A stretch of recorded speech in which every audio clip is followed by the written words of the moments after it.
Hello and welcome to Last Week in AWS, the post-reInvent issue. Thank the Lord. Let's see what AWS has gotten up to this week. This episode is sponsored in part by my day job, Duckbill. Do you have a horrifying AWS bill? That can mean a lot of things. Predicting what it's going to be, determining what it should be, negotiating your next long-term contract with AWS, or just figuring out why it increasingly resembles a phone number, but nobody seems to quite know why that is. To learn more, visit duckbillhq.com. Remember, you can't duck the Duckbill bill, which my CEO reliably informs me is absolutely not our slogan. Exploring the new AWS Sovereign Cloud Sovereign Reference Framework. They built a separate European cloud because GDPR scared American companies. Then they charge premium prices for what amounts to, we promise your data stays in Europe and Europeans run it. What does this solve for? Nothing other than regulatory checkboxes.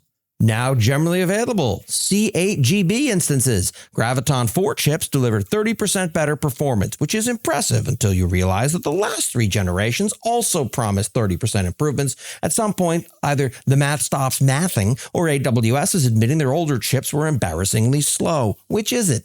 The CloudWatch SDK supports optimized JSON and CBOR protocols. They upgraded CloudWatch's protocol from something that predates the iPhone.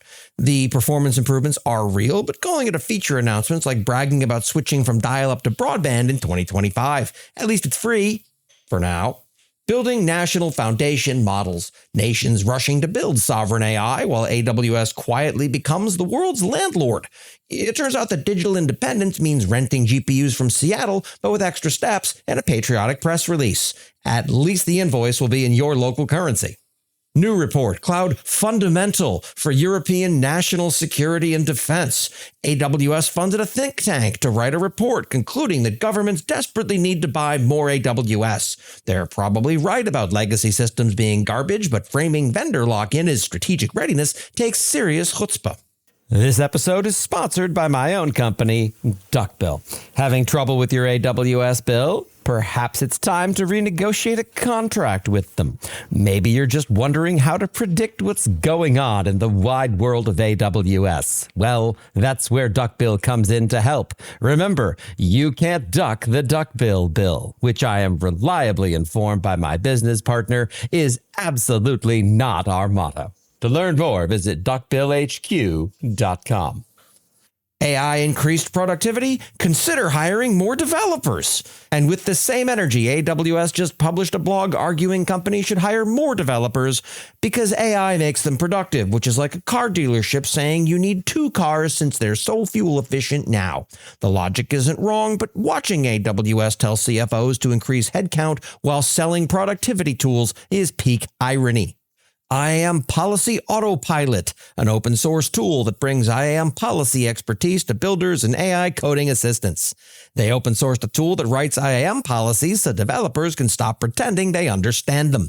It generates overly permissive baseline policies that prioritize functionality over minimal permissions, which is exactly how most production policies end up anyway, except now you can blame the robot instead of your hasty deadline.